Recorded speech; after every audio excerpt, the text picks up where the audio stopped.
ಉತ್ತರ ಕರ್ನಾಟಕ ಕಲ್ಯಾಣ ಕರ್ನಾಟಕದ ಒಂದು 5-6 MP ಯಾರು ಬರ್ತಾರೆ ಅನ್ನೋದು ಹೇಳ್ಬೇಕಿರಲ್ಲ ಭವಿಷ್ಯ.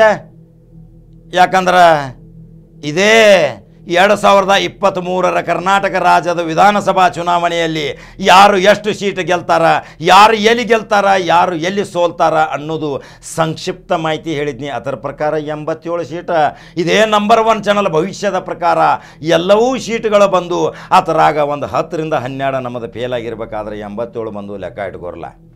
ಈಗ ಬೀದರ್ದಿಂದ ಬರ್ತೀನಿ. ಬೀದರ್ಗೆ ಯಾರು MP ಆಗ್ತಾರ ಗಟ್ಟಿಮುಟ್ಟಿ ಮನುಷ್ಯ, ಆ ವ್ಯಕ್ತಿ ಹೆಸರು ಯಾರು? ರಾಜಶೇಖರ್ ಪಾಟೀಲ್ ಕಾಂಗ್ರೆಸ್ ಟಿಕೆಟ್ ಕೊಟ್ರ ಅಲ್ಲಿ ಗೆಲುವು ಖಚಿತ. ಎಲ್ಲರೇ ಅಲ್ಲಿಯೇ ಇರುವಂಥ ಸಮಾನ ಮನಸ್ಕರು ಎಲ್ಲರೂ ಕೂಡಿ ಒಮ್ಮತದ ಅಭ್ಯರ್ಥಿ ಅಂತ ತೀರ್ಮಾನ ಮಾಡಿದಾರ. ಬಂಡೆಪ್ಪ ಕಾಶಪ್ಪನವ್ರು ಗೆಲುವು ಖಚಿತ. ಅಜಾತಶತ್ರು ಬಂಡೆಪ್ಪ ಕಾಶಪ್ಪನವ್ರು ದಾನ ಧರ್ಮದ ಮೂಲಕ ಜನರನ್ನು ಬೆರಗುಗೊಳಿಸಿದಂಥ ಕಷ್ಟ ಕಾಲದಲ್ಲಿ ಸಹಾಯ ಮಾಡಿದಂಥ ಬಂಡೆಪ್ಪ ಕಾಶಪ್ಪನವ್ರ ಬಗ್ಗೆ ಇಡೀ ಬೀದರ್ ಸಹಿತ ಎಲ್ಲರೂ ಹೊಗಳ್ತಾರ. ಅವರು ಒಂದು ಒಳ್ಳೆಯ ಮಂತ್ರಿ ಇದ್ದರು. ಕೋಆಪರೇಟಿವ್ ಮಿನಿಸ್ಟರ್ ಇದ್ದಾಗೂ ಸಹಿತ ದ್ವೇಷ ಮಾಡಲಿಲ್ಲ, ಯಾವುದೇ ವಿವಾದಕ್ಕೆ ಈಡು ಮಾಡಲಿಲ್ಲ. ಅಲ್ಲಿರುವಂಥ ನಗರದ ಮಂತ್ರಿ ರಹೀಮ್ ಖಾನ್ ಸಹಿತ ಸಂಭಾಯಿತ ವ್ಯಕ್ತಿ ಈಶ್ವರ್ ಖಂಡ್ರೆ ಅವ್ರ ಮೇಲೆ ಇನ್ನು ಮಾಸ್ಟರ್. ಇವರು ಎಲ್ಲರೂ ಕೂಡಿ ಸಮಾನ ಮನಸ್ಸದ ಒಂದು ವ್ಯಕ್ತಿನ ಅಲ್ಲಿ ತೀರ್ಮಾನ ತೊಗೊಂಡ್ರೆ ಈ MP ಗ್ಯಾರಂಟಿ ಆಕೈತಿ. ಬೈ ಚಾನ್ಸ್ ಎಲ್ಲಿಯಾದರೂ ಬಂಡೆಪ್ಪ ಕಾಶಪ್ಪನವ್ರು ಕಾಂಗ್ರೆಸ್ಗೆ ಬಂದ್ರಂದ್ರೆ ಮತ್ತು ಕಾಂಗ್ರೆಸ್ ಟಿಕೆಟ್ ಸಿದ್ದರಾಮಯ್ಯ ಅವ್ರಿಗೆ ಕೊಟ್ಟ ಬಿಡ್ತಾರೆ. ಅಲ್ಲಿ ಗೆಲುವು ಮಾತ್ರ ಖಚಿತ. ರಾಜಶೇಖರ ಪಾಟೀಲ್ ಬೈ ಚಾನ್ಸ್ ಕಾಂಗ್ರೆಸ್ದಾಗ ಟಿಕೆಟ್ ತೊಗೊಂಡ್ರಂದ್ರೆ ರಾಜಶೇಖರ ಪಾಟೀಲು ಖಚಿತ. ಇವರಿಬ್ಬರು ಅಭ್ಯರ್ಥಿಗಳು ಅಲ್ಲಿ ಯೋಗ್ಯ ಅಭ್ಯರ್ಥಿಗಳು ಅಂಥೇಳಿ ಬೀದರ್ ನಗರದ ಅಭಿಮಾನಿಗಳು ನಮಗೆ ಪದೇ ಪದೇ ಫೋನ್ ಮಾಡಿ ಹೇಳಕತ್ತಾರ. ಬೀದರ್ ಒಂದು ಸುಂದರ ಮೊಹಮ್ಮದ್ ಗವಾನನ ರಾಜಧಾನಿ ಇದ್ದಂಥ ಬೀದರ್, ಸುಶಿಕ್ಷಿತ ಜನ, ಹೃದಯವಂತ ಜನ, ಪ್ರೀತಿ ವಿಶ್ವಾಸದಿಂದ, ವೈಮನಸ್ಸಿಲ್ಲದೆ ಬಾಂಧವ್ಯ ಭಾವ್ಯಕತೆಯಿಂದ ಇದ್ದಂಥ ಸೂಫಿ ಸಂತರ ಶರಣರ ನಾಡಿನಂಥ ಬೀದರ್. ಈಗ ಬೀದರ್ ಮುಗಿದ ತಕ್ಷಣ ಗುಲ್ಬರ್ಗಾಗೆ ಬರ್ತೀನಿ. ಗುಲ್ಬರ್ಗಾದ ಕಾಂಗ್ರೆಸ್ ಮತ್ತು BJP ಅವರು ಯಾವ ನಿರ್ಣಯ ತಗೋತಾರೆ, ಇನ್ನೂ ಅಭ್ಯರ್ಥಿಗಳು ಆಯ್ಕೆಗಳು ನಡೆದವ್ರು, ಇನ್ನೂ ಯಾರು ಹೆಸರು ಪ್ರಚಲಿತ ಆಗಕ್ಕೆ ತಯಾರಿಲ್ಲ. ಗುಲ್ಬರ್ಗಾದ ಮಾಹಿತಿ ಬರೋಕ್ಕೆ ತಯಾರಿಲ್ಲ. ಯಾರ್ಯಾರೋ ಗುಲ್ಬರ್ಗಾದಿಂದ ನಾನು ನಿಂದಿರ್ತನು ನೀನು ನಿಂದಿರ್ತನು ಅನ್ನಕತ್ತಾರ. ಆದ್ರೆ ಇನ್ನೂ ಕ್ಲಿಯರ್ ಪಿಕ್ಚರ್ ಬಂದಿಲ್ಲ. ಗುಲ್ಬರ್ಗಾದ ಒಂದು ಸ್ಪೆಷಲ್ ಎಪಿಸೋಡ ಅಲ್ಲಿ ಸ್ವತಃ ಬಂದು ಸಮೀಕ್ಷೆ ಮಾಡ್ತೀನಿ.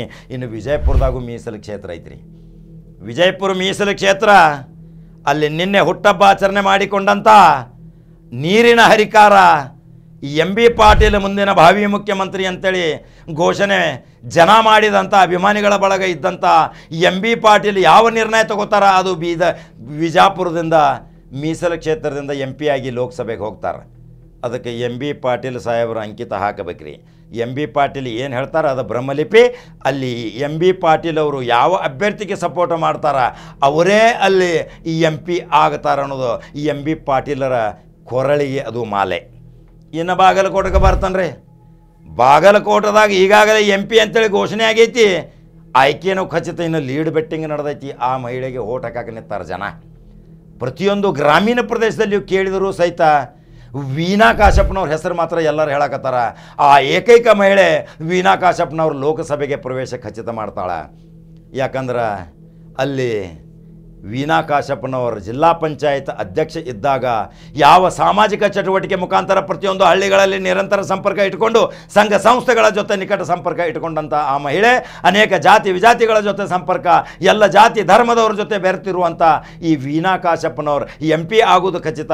ಕಾಕಾ ಅಡ್ವಾನ್ಸ್ ಕಡಿಕ ಭವಿಷ್ಯ ಹೇಳ್ಯಾನ. ಎಲ್ಲಾದರೂ ಕೇಂದ್ರ ಸರ್ಕಾರದಲ್ಲಿ ಸರ್ಕಾರ ಬತ್ತಂದರೆ ಇದೆ ವೀಣಾ ಕಾಶಪ್ಪನವ್ರು ಮಂತ್ರಿಯಾಗಿ ವಿಜಯಪುರಕ್ಕೆ ಆ ಸ್ಥಾನ ಭರ್ತಿ ಮಾಡಿ ಉತ್ತರ ಕರ್ನಾಟಕ ಕಲ್ಯಾಣ ಕರ್ನಾಟಕ ರಾಜ್ಯಕ್ಕೆ ಒಂದು ಹೆಸರು ತರ್ತಾಳ ಇದೇ ವೀಣಾ ಕಾಶಪ್ಪನವರು. ವೀಣಾ ಕಾಶಪ್ಪನವ್ರ ಬಗ್ಗೆ ಭಾಳ ಅಭಿಮಾನಿ ಐತ್ರಿ. ವೀಣಾ ಕಾಶಪ್ಪನವ್ರ ಬಗ್ಗೆ ಅಭಿಮಾನಿ ಬಳಗೂ ಭಾಳ ಐತಿ. ಒಂದ ವಿಡಿಯೋ ಬಿಡಿದ ತಕ್ಷಣ 10 ಲಕ್ಷ ಜನ ನೋಡ್ತಾರೆ. ಅಂದರೆ ಬೇಕಾಗ್ಯಾವ ಓಟ್ 7 ಲಕ್ಷ, 6ರಿಂದ 7 ಲಕ್ಷ.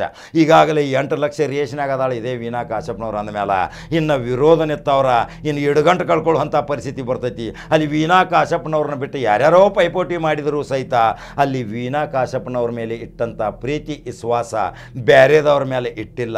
ಯಾಕಂದರೆ ವೀಣಾ ಮನೆ ಮಗಳು, ಮನೆ ಸೊಸೆ, ಪ್ರತಿಯೊಬ್ಬರಿಗೂ ಸಹಿತ ಮನೆ ಮಗಳಾಗಿ ಎಲ್ಲರ ಪರಿಚಯ ಇಟ್ಕೊಂಡಂಥ ಈ ವೀಣಾ ಕಾಶಪ್ಪನವ್ರಿಗಲ್ಲಿ ಪ್ಲಸ್ ಐತಿ. ಬಾಗಲಕೋಟೆ MP ಆಗೋದು ಖಚಿತ ಅಂತಾರ ಬಾಗಲಕೋಟೆ ಮಹಾಜನತೆ. ಅದರ ಸಲುವಾಗಿ ಇನ್ನು ಬರ್ತೇನೆ ನೋಡ್ರಿ ಬೆಳಗಾವಿ 2 ಲೋಕಸಭಾ ಕ್ಷೇತ್ರ. ಇಲ್ಲಿ ಬೆಳಗಾವಿ ಲೋಕಸಭಾ 1, ಚಿಕ್ಕೋಡಿ ಲೋಕಸಭಾ 1. ಈಗ ಮೊನ್ನೆ ಸತೀಶ್ ಜಾರಕಿಹೊಳಿ ಅವರು ಒಂದು ಮಾತು ಹೇಳಿದಾರ, ಬೆಳಗಾವಿ ಜಿಲ್ಲೆಯಲ್ಲಿ 2 ಲೋಕಸಭೆಯಲ್ಲಿ ಒಂದು ಕುರುಬರಿಗೆ ಸ್ಥಾನ ಕೊಡಬೇಕಂಥೇಳಿ. ಬೆಳಗಾವಿ ಜಿಲ್ಲೆಗೆ ಚಿಕ್ಕೋಡಿ ಕೊಡ್ಬೋದು, ಬೆಳಗಾವಿ ಕೊಡ್ಬೋದು. ಸತೀಶ್ ಜಾರಕಿಹೊಳಿ ಲಕ್ಷ್ಮೀ ಹೆಬ್ಬಾಳ್ಕರ್ ಎತ್ತ ಸಾಗ್ತಾರ ಅತ್ತ MP ಆಗ್ತೈತಿ, ಅದು 100%. ಜಾರಕಿಹೊಳಿ ಸಾಮ್ರಾಜ್ಯದ ಒಂದು 4 ಅಕ್ಕಿ ಕಾಳದವ್ರಲ್ಲ, ಮೊದಲೇ ಹೇಳ್ಕೊತ ಬಂದೆನ್ನ. ಅವ್ರು ಏನು ತೀರ್ಮಾನ ತಗೋತಾರ, ಇವು 2 MP ಇಲ್ಲಿ ಸತೀಶ್ ಜಾರಕಿಹೊಳಿ ಕೊರಳಿಗೆ ಅದು ಮಾಲಿ ಬೀಳೋದು. ಇಲ್ಲಿ ಕುರುಬ ಸಮಾಜದ ಅನೇಕ ಪ್ರತಿಭಾವಂತರು ಸ್ಪರ್ಧೆ ರೇಷ್ನಾಗ ಅದಾರ, ಅವರಿಗೆ ಟಿಕೆಟ್ ಕೊಟ್ಟರೆ ಇಲ್ಲಿ ಗೆಲುವು ಖಚಿತ. ಸತೀಶ್ ಜಾರಕಿಹೊಳಿ ಎಲ್ಲಿ ಬಟನ್ ಒತ್ತಾರ ಅದು ಆಯ್ಕೆ ನಿಶ್ಚಿತ. ಅಲ್ಲಿ ಗ್ರೀನ್ ಬೆಲ್ಟ್ ತೋರಿಸೋ ಸಲುವಾಗಿ ಲಕ್ಷ್ಮೀ ಹೆಬ್ಬಾಳ್ಕರ್ ಟಾಟಾ ಮಾಡ್ರೆ ಮುಗಿದೋತು, MP ಆದಂಗೆ. ಯಾಕಂದ್ರೆ ಅವ್ರ ಮಗನೂ ರೇಷ್ನಾಗ ಅದಾನ್ರಿ. ಲಕ್ಷ್ಮೀ ಅಕ್ಕನೂ ತನ್ನ ಮಗನ MP ಮಾಡ್ಬೇಕಂತೇಳಿ ಒಂದು ಕನಸು ಐತಿ. ಆ MP ಮಾಡೋ ಸಲುವಾಗಿ ಆ ಹುಡುಗು ಸಹಿತ ಕೆಟ್ಟ ಓಡಾಡಕತ್ತಾನ. ಪ್ರತಿ ಹಳ್ಳ್ಯಾಗ ವೈರಲ್ ಆಗ್ಯಾನ. ಪ್ರತಿ ಸಂಘ ಸಂಸ್ಥೆ ಮತ್ತು ಯುವಕ ಮಂಡಳ ಜೊತೆ ನಿಕಟ ಸಂಪರ್ಕ ಇಟ್ಕೊಂಡಾನ್ರಿ ಮರ್ನಾಳ್ ಹೆಬ್ಬಾಳ್ಕರ್. ಅವು ಎಲ್ಲರೇ ಬೈ ಚಾನ್ಸ್ ಟಿಕೆಟ್ ತೊಗೊಂಡ ಅದು ಗೆಲುವು ಖಚಿತ ರೀ. ಗ್ಯಾರಂಟಿ ಸಣ್ಣ ವಯಸ್ಸಿನಾಗ MP ಆಗಿ ಲೋಕಸಭಾ ಪ್ರವೇಶ ಮಾಡ್ತಾನೆ ಇದೇ ಮರ್ನಾಳ್ ಹೆಬ್ಬಾಳ್ಕರ್. ಮತ್ತು ಬೈ ಚಾನ್ಸ್ ಎಲ್ಲಾದರೂ ಸತೀಶ್ ಜಾರಕಿಹೊಳಿ ಮನಸ್ಸು ಪಟ್ರಂದ್ರೆ ಪ್ರಿಯಾಂಕಾ ಜಾರಕಿಹೊಳಿಗೆ ಟಿಕೆಟ್ ಕೊಟ್ರೆ ಮತ್ತೆ ಗೆಲುವು ಖಚಿತ ರೀ. ಸಣ್ಣ ವಯಸ್ಸಿನಾಗ ಆ ಹುಡುಗಿನೂ ಸಹಿತ ಲೋಕಸಭಾ ಪ್ರವೇಶ. ಏನು ವಿಚಿತ್ರಗಳು ಆಗ್ತಾವ. ರಾಜಕಾರಣ ನಿಂತ ನೀರಲ್ಲ, ಹರಿಯುವ ನೀರು. ಯಾವ ಬದಲಾವಣೆಗಳು ಆಗ್ತಾವ ಖಚಿತ ಮಾಹಿತಿಯೊಂದಿಗೆ ಮತ್ತೊಮ್ಮೆ ಬರ್ತೀನಿ.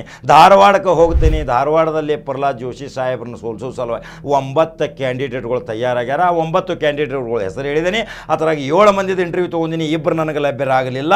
ಇನ್ನು ಅಲ್ಲಿ ಯಾರು ಪೈಪೋಟಿದಿಂದ ಟಿಕೆಟ್ ತರ್ತಾರ, ಅಲ್ಲಿ ಸಂತೋಷ್ ಲಾಡ್ ಗ್ರೀನ್ ಸಿಗ್ನಲ್ ಕೊಟ್ರಂದ್ರೆ ಅಲ್ಲಿ ಲೋಕಸಭಾ ಕಾಂಗ್ರೆಸ್ ಬುಟ್ಟಿಗೆ ಬೀಳ್ತೈತಿ. ಪ್ರಹ್ಲಾದ್ ಜೋಶಿ ಅವರನ್ನು ಸೋಲಿಸೋ ಸಲುವಾಗಿ ಅಲ್ಲಿ ಬಹಳಷ್ಟು ಜನ ಪ್ರಯತ್ನ ಪಡಾಕತ್ತಾರ. ಬೈ ಚಾನ್ಸ್ ಎಲ್ಲಾದರೂ ಪ್ರಹ್ಲಾದ್ ಜೋಶಿ ಸಾಹೇಬ್ರು ಎಲ್ಲರ ಕರಾವಳಿಗೆ ಹೋದ್ರಂದ್ರೆ ಹೇಳಕ್ಕೆ ಬರಂಗಿಲ್ಲ, ರಾಜಕಾರಣ ಎತ್ತ ಸಾಗ್ತೈತೆ ಅನ್ನೋದು. ಹಂಗಾದ್ರೆ ಈ 5 ಜಿಲ್ಲೆದು ಒಂದು 7 ರಿಂದ 8 MP ಕ್ಷೇತ್ರಗಳನ್ನ ಸಮೀಕ್ಷೆ ಮಾಡಿ ಹೇಳಕತ್ತೀನಿ. ಹೆಂಗೆ ಅನಿಸೈತ್ರಿಪ್ಪ ಈ ವಿಡಿಯೋ ನನ್ನ ಕಮೆಂಟ್ ಬಾಕ್ಸ್ನಾಗ ನಿಮ್ಮ ಅನಿಸಿಕೆ ಹಾಕಿರಿ. ಹಂಗಾದ್ರೆ ಖಡಕ್ ಜವಾರಿ ಕಾಕ ನಂಬರ್ 1 ಚಾನಲ್ ಫಾಲೋ ಮಾಡ್ಕೊತ ಹೋಗ್ರಿ, ಲೈಕ್ ಮಾಡ್ಕೊತ ಹೋಗ್ರಿ, ಶೇರ್ ಮಾಡ್ಕೊತ ಹೋಗ್ರಿ.